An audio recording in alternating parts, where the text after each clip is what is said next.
اعوذ باللہ من الشیطان الرجیم بسم اللہ الرحمن الرحیم نحمدہ ونصلی علی رسولہ الکریم۔ انتہائی قابل احترام سامعین اور مجھ سے اچھے لوگوں، السلام علیکم ورحمۃ اللہ وبرکاتہ۔ آج سورہ فاتحہ کے فضائل کے بارے میں گفتگو ہوگی۔ تو مسلم کی حدیث ہے کہ رسول اللہ صلی اللہ تعالیٰ علیہ وآلہ وسلم تشریف فرما تھے اور جبریل علیہ السلام بھی وہیں تھے۔ تو جبریل نے آسمان کی طرف نگاہ اٹھائی اور حضور صلی اللہ تعالیٰ علیہ وآلہ وسلم سے کہا کہ آسمان کا ایک ایسا دروازہ کھلا ہے جو آج تک نہیں کھلا، اور ایسا فرشتہ آ رہا ہے جو آج تک زمین پر نہیں آیا۔ تو فرشتہ آیا، اس نے رسول اللہ صلی اللہ علیہ وآلہ وسلم کو سلام کیا اور اس کے بعد کہا کہ یا رسول اللہ، اللہ تعالیٰ نے آپ پہ دو نور نازل فرمایا ہے، ایک سورہ فاتحہ اور دوسرا سورہ بقرہ کی آخری آیات۔ تو یہ ایک بہت بڑی فضیلت ہے سورہ فاتحہ کی۔ یہ قرآن کو افتتاح کرتی ہے، قرآن کی پہلی سورت ہے، اور اس کے بارے میں کہا جاتا ہے کہ مکمل پہلی سورت یہی نازل ہوئی تھی۔ سورہ علق، مزمل اور مدثر وغیرہ کی تھوڑی تھوڑی آیات نازل ہوئی تھیں، لیکن پہلی مکمل سورت یہی تھی۔ پھر اس کے بعد یہ ہے اس سورہ کے بارے میں کہ حضور صلی اللہ تعالیٰ علیہ وآلہ وسلم نے فرمایا کہ اللہ تعالیٰ نے کہا ہے کہ یہ نہ تو اس کی مثل زبور میں ہے، نہ انجیل میں ہے، اور نہ قرآن میں ایسی اور کوئی صورت ہے جو سورہ فاتحہ ہے۔ ترمذی کی حدیث ہے۔ پھر اس کے بعد بخاری کی حدیث میں کہا رسول اللہ صلی اللہ تعالیٰ علیہ وآلہ وسلم نے کسی ایک صحابی سے کہ یہ قرآن کی سب سے بڑی صورت ہے، اور اس کے بعد بہقی نے یہ بیان کیا ہے کہ سورہ شفا ہے۔ تو گزارش کرنے کا مقصد یہ ہے کہ یہ جو سورت ہے الحمدللہ رب العالمین، یہ ہر نماز کے لیے، اس کے فضائل بھی میں نے آپ کے سامنے رکھ دیے مختصر طور پر، لیکن اس کا اگر جائزہ لیا جائے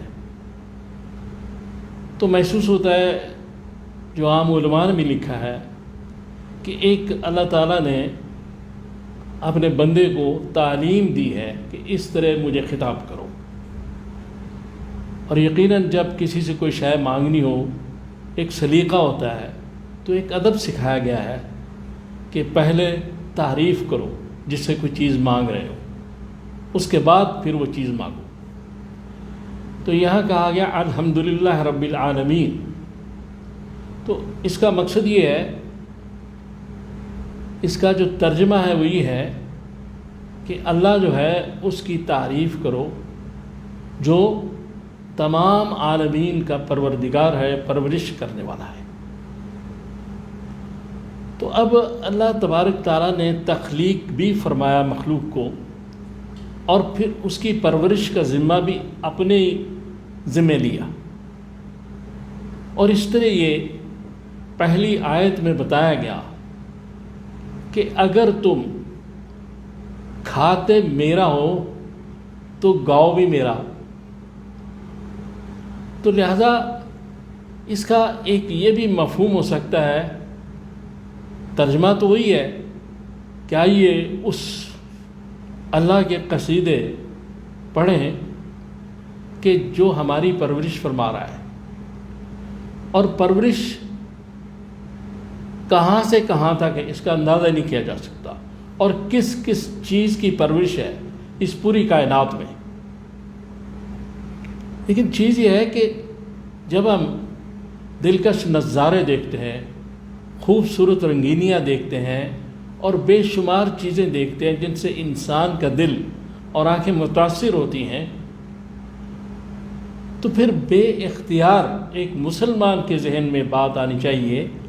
کہ جتنے بھی نظارے ہیں، جتنی یہ خوبصورت چیزیں ہیں، آسمان پہ ستارے ہیں، دوسری اس کے پیچھے ایک ہی دست قدرت کار فرما ہے، وہ اللہ ہے۔ وہ مصور جو ہے اور وہ جو صناع ہے وہ صرف اللہ ہے۔ لہذا اللہ تبارک تعالیٰ ہی کی تعریف کرنی چاہیے، چونکہ سب کچھ اسی نے دیا۔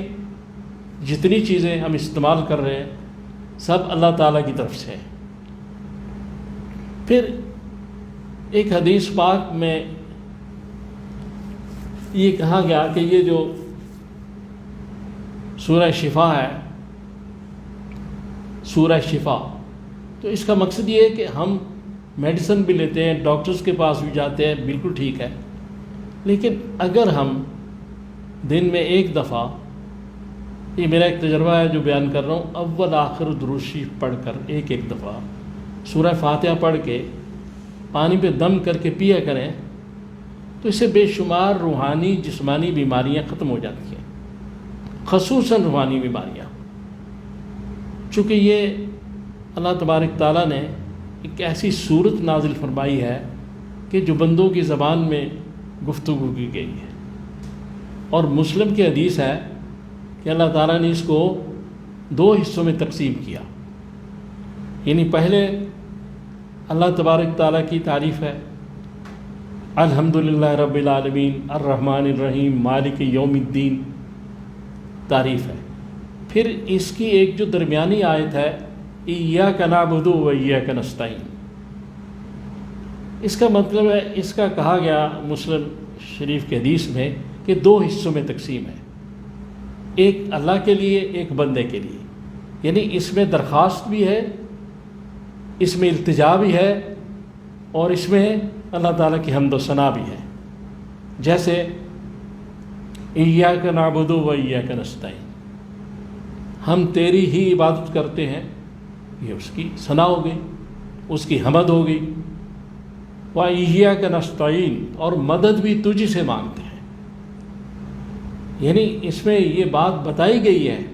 کہ اگر اللہ کی عبادت کرتے ہو پھر مدد بھی اللہ کے سوا تمہاری کوئی نہیں کر سکتا، لہذا جس کی عبادت کرو گے مدد پھر اسی سے مانگنا۔ یہ ایک بہت بڑا قانون بتایا گیا جس نے ہر شے کی جڑ کاٹ دی، شرک کی، سب کچھ۔ اب اس کے بعد پھر آتا ہے کہ اہدنا الصراط المستقیم، یہ پھر ہماری دعا ہے کہ یا اللہ ہمیں سیدھا راستہ دکھا دے۔ صراط الذین انعمت علیہم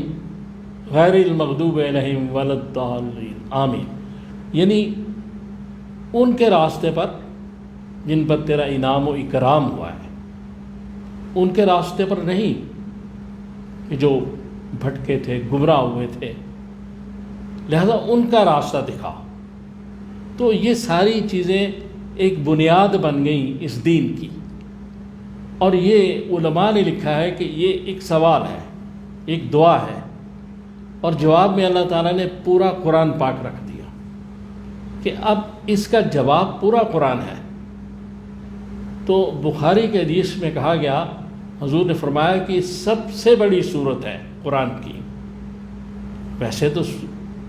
اس لحاظ سے تو بڑی بڑی صورتیں موجود ہیں قرآن میں، لیکن یہ انداز ہے اس صورت کا، ایک منفرد جو اس صورت کے فضائل میں سے ہے کہ سب سے بڑی صورت ہے سورہ فاتحہ۔ اب اگر ہم سورہ فاتحہ کو یاد کر لیں زبانی، اس کا ترجمہ بھی ہر مسلمان کو یاد ہونا چاہیے، کیونکہ نماز میں پڑھی جاتی ہے، تو ہر نفل میں، سنت میں، فرض میں، واجب میں یہ پڑھی جائے گی ہر جگہ سورہ فاتحہ۔ تو اس کا کتنا ثواب ہے اگر آپ دیکھیں تو یہ جو ہے ہماری جتنی بھی دعائیں ہیں ان سے سب سے بڑی دعا ہے۔ تو یہ ہم نماز میں کھڑے ہو کے دعا بھی یہی ہے ہماری، اور یہی ہم دعا بھی مانگ رہے ہیں، اللہ کی تعریف بھی کر رہے ہیں، اور پھر اس کو یہ بھی سمجھ رہے ہیں کہ وہ جزا کے دن کا مالک ہے، ڈے آف ججمنٹ مالک ہے اس کا، یعنی انصاف کے دن کا مالک ہے، جزا کے دن کا مالک ہے۔ اللہ تبارک تعالیٰ جو ہے نا وہ کسی شے کا محتاج نہیں، ہر شے اس کی محتاج ہے، تو اس کا انصاف بھی اسی کا محتاج ہے، وہ اپنے انصاف کا بھی محتاج نہیں، وہ جب چاہے کسی پہ کرم کر دے۔ تو اس لیے یہ ساری باتیں مالک یوم الدین کہا گیا، جج نہیں کہا اللہ تعالیٰ نے اپنے آپ کو، مالک ہوں میں انصاف کا، مجھ سے کوئی سوال نہیں کر سکتا کہ میں نے کس کو بخش دیا کس کو نہیں بخشا، لیکن میرے احکام پہ چلنا ہے، میں اسی کو بخشوں گا جو میرے احکام پہ چلے گا۔ لیکن آگے ایک بحر کرم ہے اللہ تعالیٰ کا، ایک اس کا رحم ہے، اس کے بے شمار چیزیں، وہ جس کو چاہے عطا فرما دے، جس کو چاہے دے دے۔ تو محمد رسول اللہ صلی اللہ علیہ وسلم نے فرمایا کہ یہ جو ترمذی کے حدیث میں آپ نے کہا کہ جس کے دست قدرت میں میری جان ہے، یعنی اللہ کے بارے میں کہا، قسم ہے اس کی کہ یہ جو نہ بائبل میں ہے، انجیل میں، نہ زبور میں اور نہ قرآن میں یہ ایسی صورت ہے، تو یہ قسم کھا کے آپ نے کہا کہ مجھے قسم ہے اس ذات کی جس کے دست قدرت میں میری جان ہے۔ تو ہم قرآن بھی پڑھیں، روز پڑھیں، اچھی بات ہے، پڑھنا چاہیے ایک مسلمان کو، لیکن سورہ فاتحہ بڑی زبردست چیز ہے، اور اس کو بار بار پڑھنا، اس کے بڑے فضائل ہیں بے شمار، یہ مختصر وقت میں آپ سے بیان نہیں کر سکتا، لیکن اپنی ہر بیماری کے لیے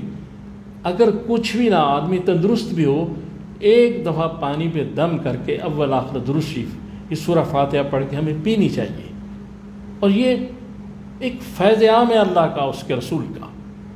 جس سے ہمیں فائدہ حاصل کرنا چاہیے۔ ہم ادھر ادھر بھٹکتے پھر رہے ہیں، اللہ رسول کی طرف کیوں نہیں جاتے، اس کی طرف رجوع کیوں نہیں کرتے، وہ وظائف کیوں نہیں کرتے جو رسول فرما رہا ہے، وہ بات کیوں نہیں کرتے جو اللہ کہہ رہا ہے۔ ہم ہر قسم کی شفا حاصل کر سکتے ہیں سورہ فاتحہ سے، لیکن یقین اور ایمان کی ضرورت ہے، یہ چیزیں بہت ضروری ہیں۔ اگر یہ نہیں ہے تو پھر کوئی مسئلہ ہی نہیں، چونکہ اس کے بعد ہی کہا گیا لا ریب فیہ، الف لام میم ذالک الکتاب لا ریب فیہ، تو شک نہیں ہے، شک کے ساتھ اس کتاب کو مت پڑھیں، اس کو یقین کے ساتھ پڑھنا پڑے گا، اور جتنا یقین ہوگا اتنے کام جو ہے وہ بہتر ہوتے جائے گے۔ ہم مسلمان ہیں، ہمیں